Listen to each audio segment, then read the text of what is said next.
All right. Hey, what's up, everybody? This is Seth with SethPerler.com, an executive function coach in Colorado, and I am thrilled to have Ellen Riefel here today. Ellen is what I would consider a master teacher. Has truly been in my teaching career one of the most inspirational teachers I've ever met on many levels. The way that she mentors other teachers, the way that she sets an example for teachers, the way that she is with kids, somehow the way her being, her vibe with kids is calming, reassuring, strong, determined. She's got that X factor thing. So I really appreciate just that she has chosen to devote her life to education in many ways. She wears a lot of hats and has for many years. And I asked Ellen to come on today because I feel like hearing from her, to students, to parents, and to teachers, hearing from Ellen some of her takes on what's going on and how to navigate this challenging time will be valuable for you all. So Ellen, hi. Well, good morning, my friend. Those are very nice words you shared. I appreciate that. Absolutely. Do you want to give us a 30-second background on what you want them to know about you? Maybe I'll make it 20 seconds. I have taught a very long time. And my mom said that I never grew out of seventh grade, which is why I have taught seventh grade middle schoolers for a very long time. But I'm also an administrator, and I'm a mom of 5, and I'm a grandma, and I'm an active volunteer in my community. So in other words, everything I do is related to how to keep our community happy, healthy, and learning. Thank goodness for people like you. We need you. Well, I think it takes all of us, but teaching is the job I was always meant to do. I was never any good at anything else. Awesome. So mostly parents and teachers are going to start watching this, but they may show this part to their kids. So let's start with talking to kids. So you work with so many kids for so long, and you've got such a great intuition about it. During this time, what are some of your core key messages that you want kids to hear? From your heart to theirs, what do you want kids to know? And parents, meanwhile, you can share this part with your kids. And if you think they'll like it, here's Ellen. Well, kids, everything we do is about you. And that's kind of a lot of pressure, isn't it? Because your parents care so much, your teachers care so much.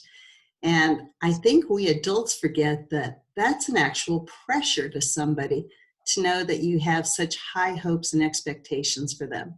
So kids, here's what I'm thinking. Let's kiss it. Let's keep it simple. All right.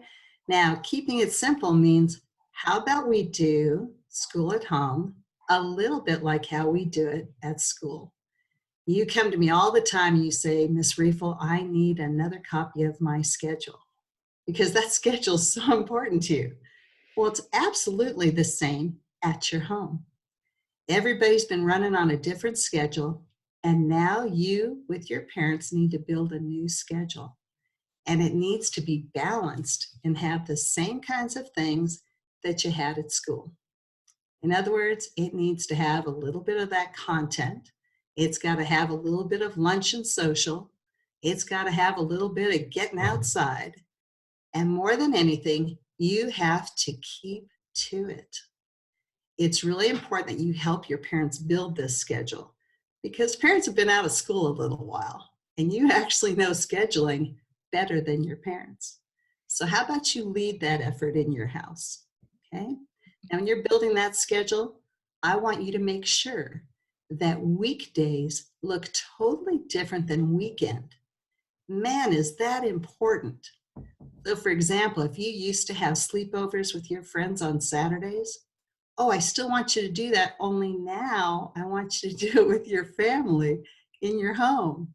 I saw one of my friends had everybody get out their sleeping bags on a Saturday night, move to the living room, and pretend that they were still doing their sleepover like they did before, but now they're doing it with their family.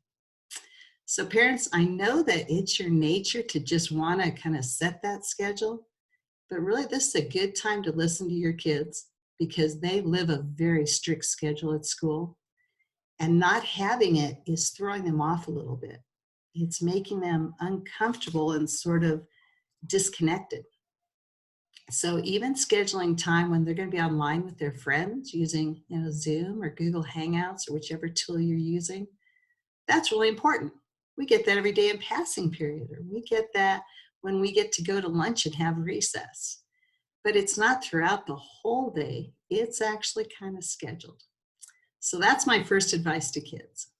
Second thing I have for kids is your parents should help you with this one. It's just, you need a chore chart.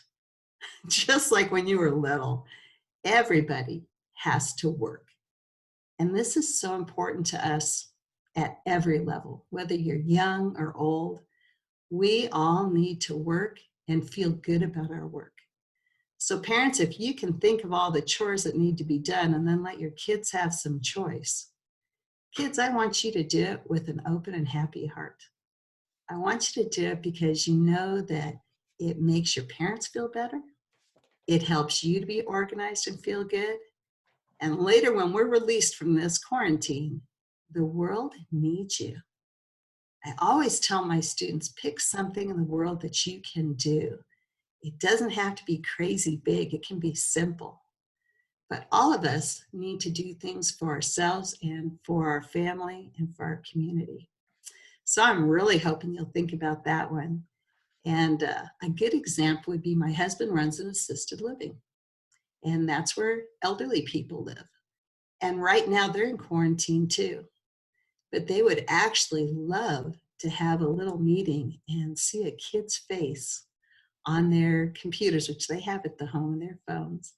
And they would love to hear what you're trying and learning in school.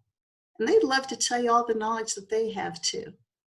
There are many ways that we can reach out with chores that aren't just physical, but are also mental chores and things that we do for others. I put a note for students that I want you to practice this word with me. Right now, everybody turn and say, okay. Now, okay doesn't mean that you agree. It just means I hear you. It's a simple acknowledgement. So when your mom says, take out the trash, you don't argue. You just say, okay. It means I heard you, Mom. You're in the middle of a disagreement with your little sister, and you say, okay.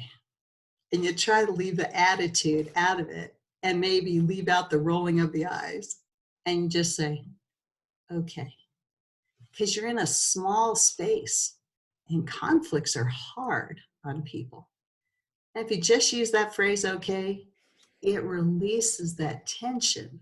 You don't have to answer in a negative way. You don't have to do anything other than say, okay. Now, I did say that we have to get outside. I know that the governor wants us to wear our masks when we go out, but that's if we travel anywhere. We got to get outside and get fresh sun and fresh air. We need that vitamin D. So I want you to convince your parents to go out with you. Sometimes they forget that they were kids and how fun outside is. And all the games and activities that we learned in elementary, come on now, parents, think of the ones you used to love. Why not teach those to your kids right now? And kids, why not teach your parents all the fun things your teachers have taught you over the years that you can do outside? The last one is obviously balance. Everything I've said to you is about keeping things balanced. Because when your emotions get out of whack, oh my goodness, it's not pretty. So I saw someone on Facebook had posted a good way in a family if things are getting a little tense, somebody yell out the word pickle, and everybody has to go to a timeout spot. And my husband asked, he goes, Ellen, why do you think the word was pickle? And I said, well, I think it's probably that that kid hates pickles, and he hates the feeling of that conflict. When he yells out pickles, he means it. I hate what's going on. Everybody go to timeout. And then yesterday, I read a Navy commander on a submarine said, well, when you're living in tight quarters, there's going to be conflict. Go to your quiet space when you come out, address that conflict. Just say honestly and calmly what the problem is. And at school, we have to do that all the time. There's conflict every day in every class. But I have to admit, I've never heard anybody yell pickle in my classroom. But maybe they will when we come back. So Seth, that's my advice for kids. I have other things for parents and teachers. But I really feel that the advice we give kids is the same advice we should give ourselves. Thanks, Ellen, so much. And I'm totally in line with you students about the schedule. One of the first videos I made when all this happened is about the importance of the schedule. In fact, I think the first one I made was called The Biggest Problem You're going to Have, and that is the lack of structure and how important a schedule is. And I talk about the buy-in, meaning do it with your parents, do it together. And you just, and then everything else that Ellen said, students, I'm just really in line with. And I just hope that you take it to heart and take some action today with what Ellen was just talking about. In the stewardship, Ellen called it chores. I use the word stewardship, but showing up and contributing and seeing how you can give back in your family. Just say, okay, how you can give back in your community, online, any ways that you have so much to offer, and people really need you too, and what you have. So Ellen, thanks so much. My last question that I wanted to ask you for students is, what do you think is the biggest mistake that students might make right now? Well, and I think it ties into parents. When we talked about that parent pressure, parents, I know you want your kids to do great. And, they are sometimes, you view them as your most precious asset. But I think the mistake we make is considering the remote learning to be so important and so stressful that we have to do every single thing. We have to do it right now and we have to make it perfect. No, we don't. Actually, if we do it right now perfectly, that means it wasn't challenging enough. It was too easy. And so I'd like everybody just to take a big breath, and I want them to go slower. Instead of just knocking out that assignment as fast as you can to say, there, mom and dad, I'm done. I would rather you all took the time to look at it and see if you can find a way to go a little deeper into it. Now, teachers, this is for you too, because you're tempted to say, oh, I spent so much time making that, and I want them to do it just the way I said. Really? Because what we really want is independent thinkers. And that's what our country needs, right? Our community is that we need people not just to do the knee-jerk quick action. We need them to spend a little time and be thoughtful. And for the first time, we have time. Whereas you could look at an assignment and say, well, I did it the way the teacher wanted. And then send her an email and say, can I play with this a little bit more? I'd like to do something a little bit more interesting with it. Which means parents, you have to relax and not worry about that A grade and not worry that they're done by 12:22, but that they actually are thoughtful with it, because it's going to feel so much better. When you put extra time in something, it doesn't feel like you're just jumping through a hoop for the teacher, the parent. It feels like you're making it your own. So my example is that I have a boy, Max, who was struggling in band class. And I took him out of that class because I am an administrator. And I said, Max, we're going to do a little research. I want you to find sheet music that you enjoy. And then I want you to play that music on your instrument. And I want you to critique it and submit that to your teacher. And I tell you, Max works so hard for me every day. He's like, oh, I found this cool song. Have you ever heard La Bamba? And I'm like, I have. And he goes, I'll wait till you hear my version. He was so much happier. His teacher said, I didn't even know that Max liked the trumpet. But we didn't have time in school. Now you've got time. So please, everybody, don't rush through that assignment. And parents, don't put that pressure of it's not good enough.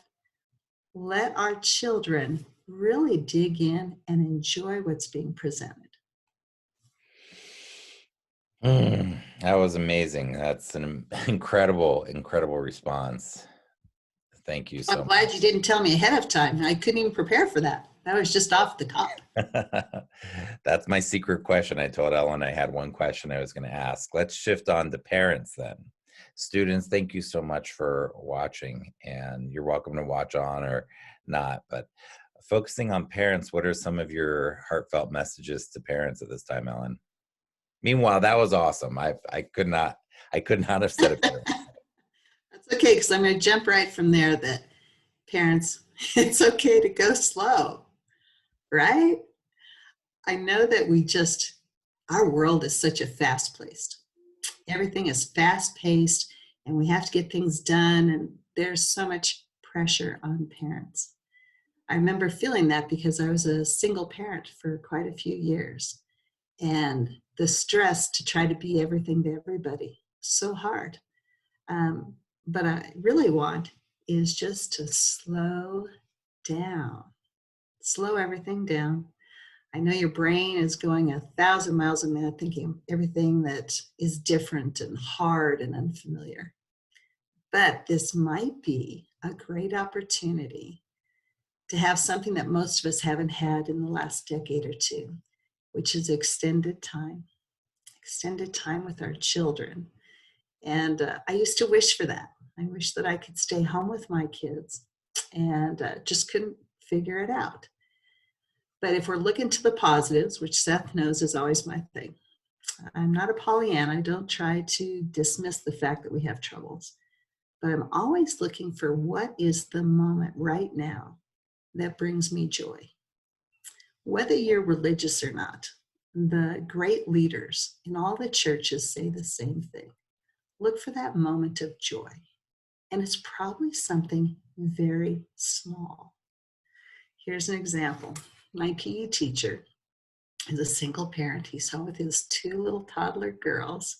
He came onto my Zoom meeting and he says, well, my youngest, who is 2.5, just had a great learning moment. I said, well, what was that? She pooped in the potty. I'm like, that's awesome. He says, now everything else today has not worked. He said, but there's my moment of joy. It's going to carry me through these lessons I have to build and my own sense of worry and fear. And he says, I just found that little thing. Well, parents, I want you to think right now, just this morning, what was your moment of joy? Because that's what you have to tether to. And it's the one that will calm you and bring that smile to your face. The smile on my face is always here. I have smile wrinkles because I don't do a lot of the other face. I do this face. So no matter what we're faced with, we're going to say, okay, that's what we're facing. And we're going to let our whole body and mind relax and find that moment of joy. And then tell somebody, because even in telling it, it feels great. So Seth, there's my question for you this morning. What little moment, small moment of joy did you have? Well, Ellen, I'm focused right here, right now, and this is my moment of joy. Like watching you and your brilliance and your way, I haven't seen you for a long time, and I'm like sitting here smiling just listening to you. You're just someone who's had an impact on me and helped me do better work in my work. And so my moment of joy is being right here with you right now. Thank you. You're welcome. My moment of joy this morning What's that? was I have a little Pomeranian who, because of the shutdown, oh my gosh, he's just getting furrier and furrier and furrier. He looks like those online cartoons of the fat animals. Yeah, I got one of those. But he came up to me while you were talking and he's licking my ankle right now, as though to say, Mom, I think you have visited with Seth long enough, but I'm right here. So to myself, I'm just thinking, he loves me, right? And our bottom line is we're in a time now of fear, but it doesn't have to overwhelm us. It can just be a way for us to center ourselves, find joy, and say, okay, parents, it's all going to be fine. None of the kids are going to fail. Nobody's going to summer school this year. And no one is going to get that perfect A that you so look for. Instead, they're going to find a new way to do school with you and with their teachers. And they're going to appreciate school more than they ever have before.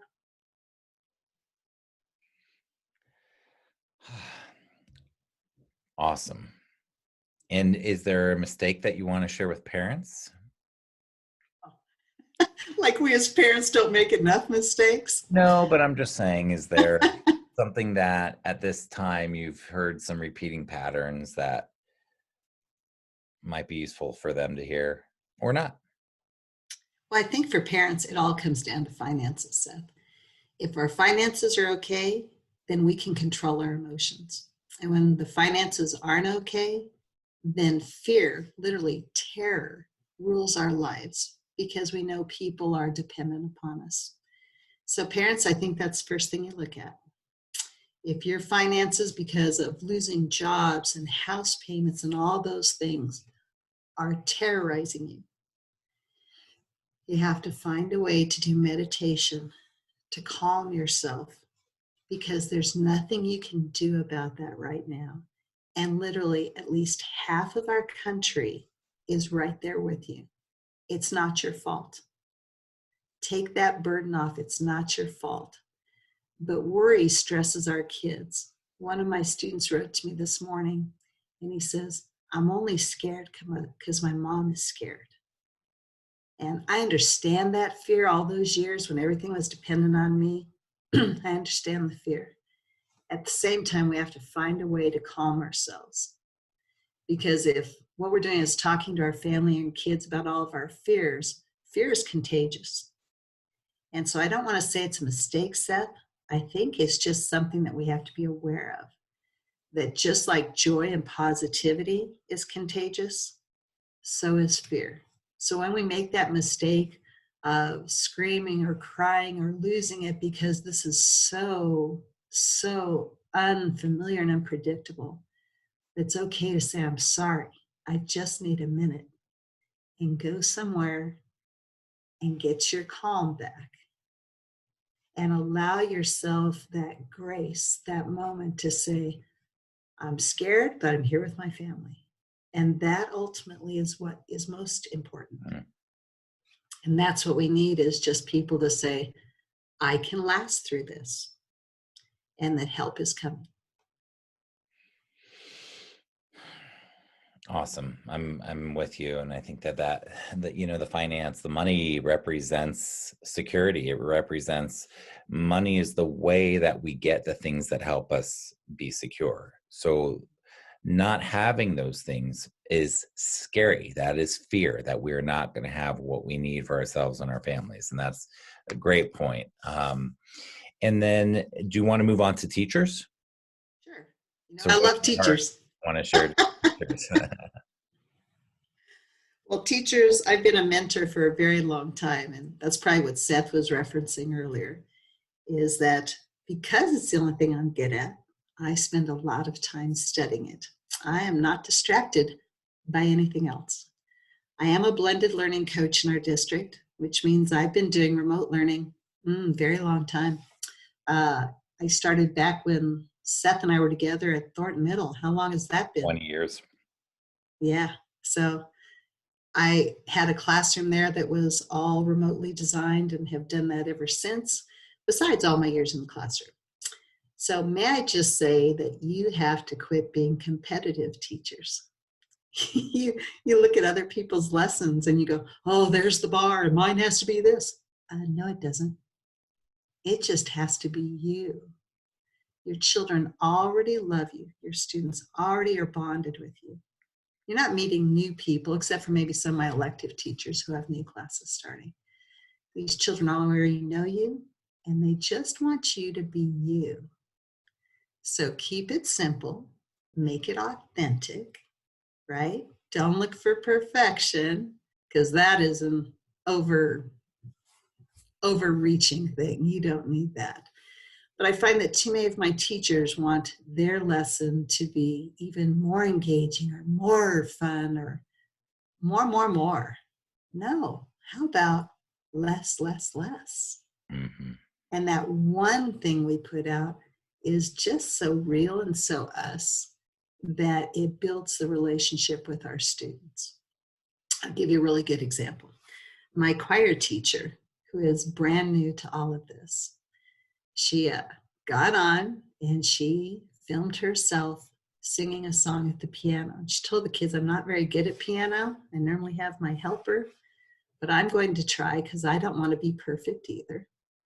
And she played this song, and it was just hauntingly beautiful because it was all about how she was missing them.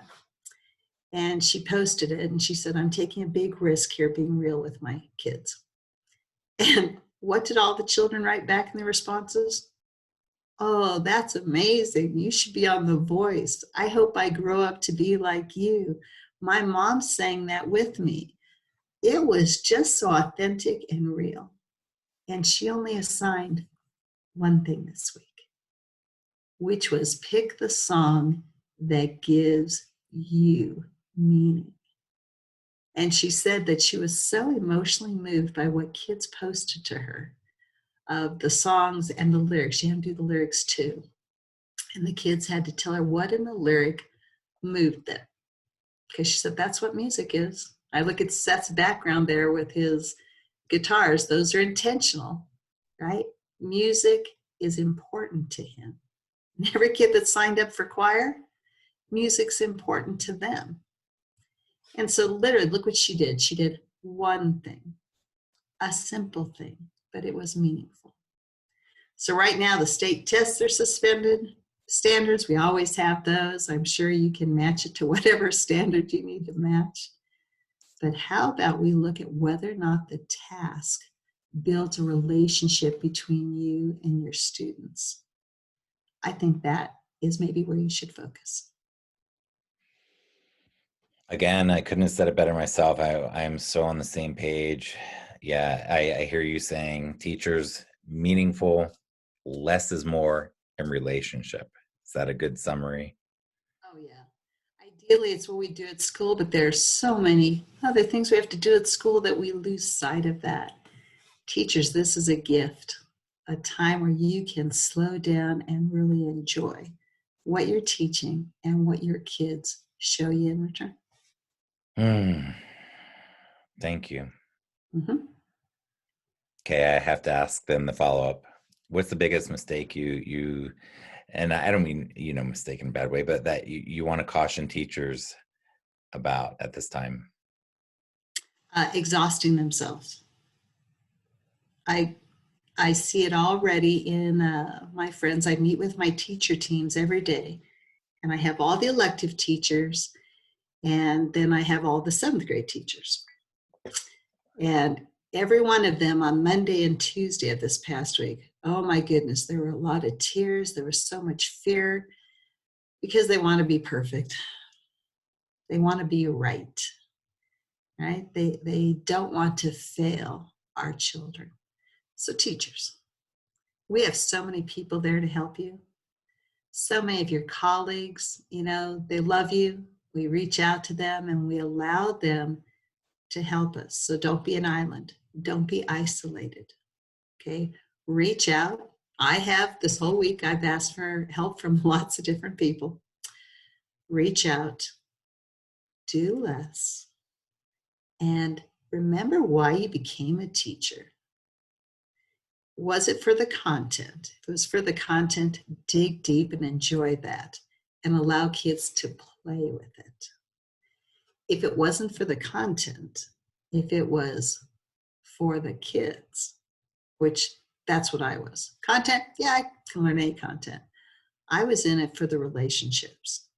Well, now all the other pressures can drop aside. There are so many things at school that we make you do, supervision and all these extra things. Let those go. And now you can just take your time and reach out to kids. But my big fear is that you'll try to do too much. You'll try to do it alone. And you'll be too competitive. Just be you. That's why we hired you. We liked what we saw. Thank you so much.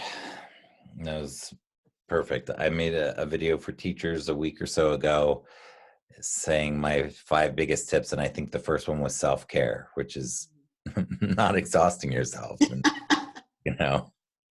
so awesome. At this time, Ellen, are there any last wrapping up thoughts that you want to share with everybody? And then we'll close the call down. I don't know. Be kind to yourself and to others. This is more unusual. I think they said the last time we shut down schools was in 1954 with the polio epidemic. Wow. So this is new to all of us. And I think we just, after this, I think school, even when we return, will be different. So just be gentle and kind with yourself and try to find that moment of joy each day. Awesome. Well, thank you so much, Ellen. Anything else you want people to know about? You probably don't want anybody to contact you or anything. I You're am always available. Lots of people contact me. I'll leave that up to you, Seth, of how and what that would look like. Well, thank you so much. And I hope that you have an amazing day and that you're safe and healthy and have some joy and peace today. And thank you for teaching me about Zoom. This is my first Zoom meeting. I thoroughly enjoyed it. Awesome. Take care, everyone.